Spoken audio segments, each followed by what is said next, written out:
Bonsoir, bonsoir. Donc, en mantoya, an bɛ foli lase ka taa Mali kɔnɔna fan jumɛn bɛɛ fɛ ani ka se Mali kɔkan fana na. Donc, an bɛ kɛnɛ dɔ de kan bi. Kɛnɛ mun ye concert kɛnɛ de.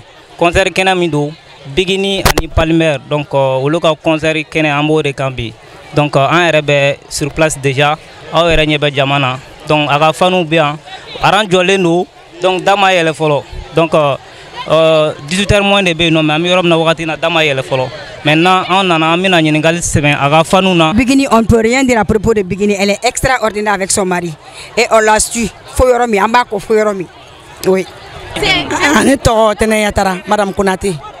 Donc Tɛnɛ n b'a dɔn kɔni e Bigini fan de parce que o tɛ se ka fɔ bilen parce que déjà n'i ye kɛnɛ kan déjà o b'a yira k'a fɔ i ye Bigini fan de. Bɛɛ ka dɔn e yɛrɛ sisan e bɛ cogo di. Ne ya tellement que ne jouara hali ne t'a dɔn ne bɛ min fɔ jama bɛ fɔ goudron kan aw yɛrɛ y'a ye kanu ye fɛn min fɔ a ma jifa an y'an ka sow bila ka na Bigini nɔfɛ ani Palmer Ala ka si ani kɛnɛya d'u ma Ala k'u kisi seitanɛ tɔɔrɔ ma ka concert kɛ hɛrɛ la k'a ban ne yɛrɛ Yan Palmer ni Bigini a filɛ Ala kama tɔn ɲɛmɔgɔ de ye ne ye ne ni n ka fanu ne ni n ka mɔgɔ bɛɛ ko Bigini an bɛ Ala deli si ani kɛnɛya labanko ɲuman Ala k'a d'u ma Ala k'u kɛ seitanɛ tɔɔrɔ ma halisa a ka sabali a ka dɔ fara a ka sabali kan o de y'an sɔn a ye 14h ne kuma bɛ yan ne ka 2000 jatigi mɔ sɔn dɛ an ma jatigi wele kanubagaw de y'u ka wari bɔ ka tigɛ san an ka jeli bobo de ka d'anw ye an tɛ kumatigi fɛ bobo an ma kuma gidɔrɔn lajɛ sa jugu ninnu sini dɔ bɛ taa urgence la k'an voisin ka sabali.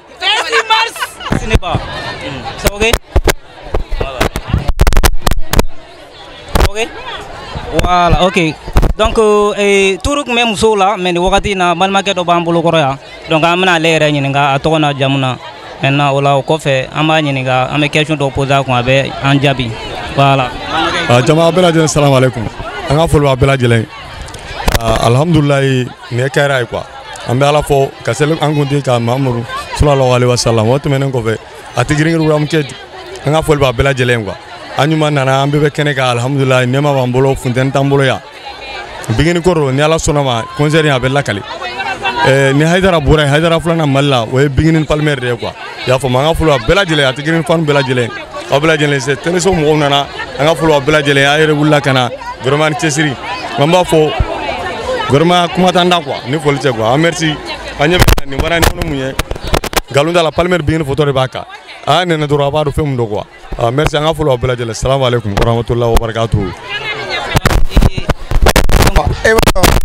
N bɛ se k'a fɔ n bɛ na Mali concert la mais pas trop quoi. Nin ye ne siɲɛ fɔlɔ de ye ka nin concert in ɲɔgɔnna ye ka kɛ Ala ko tiɲɛ. An ye Bigini fanu de ye quoi. Bon ne bɔra fɔ Segu ka n'a kama de Bigini ko tɛ a tɛ girin-girin de koyi. Walayi bilahi kabi 16h an mi a Bigini ko la e taara ne ka base ala couleur tɛ kelen n y'a dɔgɔna Bigini ko de don quoi donc ne bɛ da yen nɔ Bigini bɛ fɔ yan nɔ de walayi Bigini tɛ se ka bɔ an dusukun na quoi mɔgɔ mɔgɔ b'a fɛ an b'i fɛ n'i t'a fɛ an t'i fɛ. Fan kaburu walayi an bɛ Bigi fɛ de fo lahara mɔgɔ si tɛ se k'a bali fo an su de fo lahara. Fo an su Bigini ko ni Palmer ko an b'a la de walayi an bɛ yan fo sini sɔgɔma. Kuma tɛ ne bolo sisan ne bɛ fɛ ka don kɔnɔna na dɔrɔn ne ka sigi sɛgɛnna jɔli la. Ne fɛ ka dɔn mun yɛrɛ de ye Bigini diya e ye. Yɔrɔ min ye Bigini diya ne ya mɔgɔ min don a ka ko man ca elle est silencieuse quoi i bɛ fɛn bɛɛ k'a la mais a tɛ kuma quoi a tɛ mɔgɔ jaabi quoi o de y'a diya ne ye. Voilà a ka foyi m'a diya n ye walayi a ka di n ye dɔrɔn parce que a tɛ se mɔgɔ ma i mana diɲɛ ko kɛ muso in na muso in ko k'a y'a bɛɛ to Ala ma donc o de y'a diya n ye wa n b'a ko la fo n su.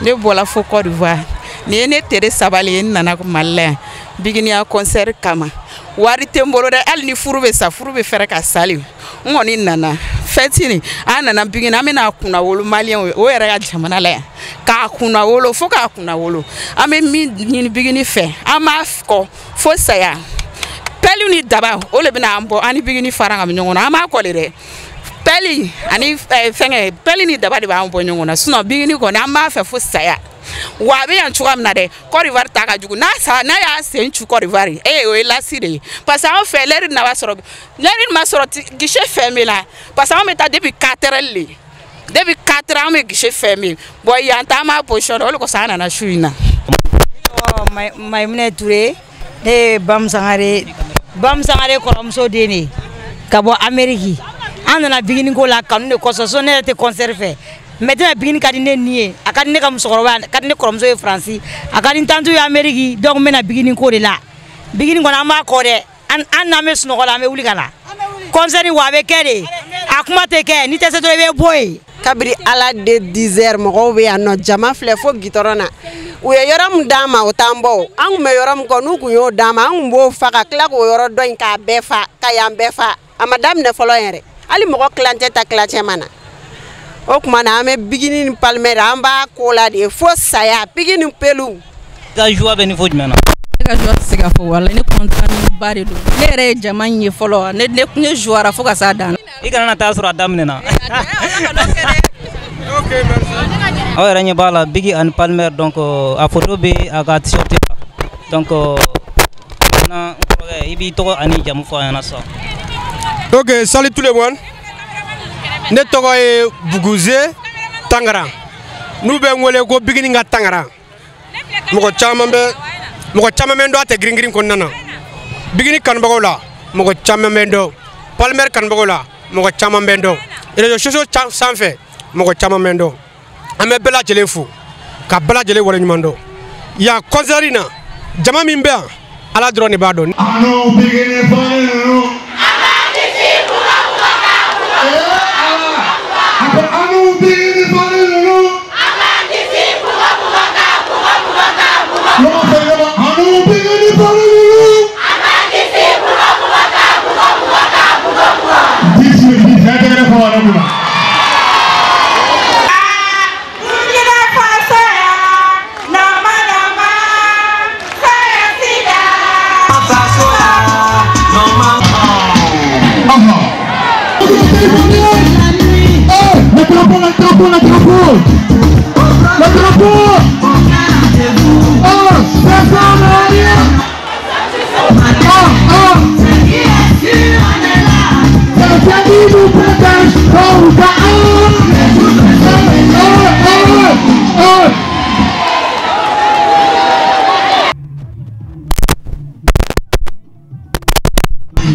Ok, Benoula. Oh, donc, on met toujours Bigini Palmer. Donc, on va concert corridor. Donc, ami a fani do Coréen. Donc, on le voit pour Burkina Faso. Donc, on a concert là. Donc, on a Sénégal, Sénégal. Voilà. Donc, il doit être jamu. Asa Konate Madame Dao. Madame Dao. Kabo Burkina Ouagadougou. Neba au bola Burkina. Au Burkina kana Mali là. Donc Bigini an Palmer au corner concert koson. Donc maintenant on est niveau maintenant ça. Nous sommes retirés à cause du kuma tenda mais kuma passer ndogani ma. Allez anga président mais ndogani le kuma bidale ma. OK, maintenant on peut go Bigini mais mun e Bigini ra jawi. Semi Bigini da ka munyu na ka sabari. Aklisigi mimba fa ni boye ni kalama. Ole akodi awuye. Aka fani bele bale bi Burkina jamana be ka ka fanu ko yoro be. Mais kuma la ba même bolo ka se Bigini ma ani aga fanu. E ko fo.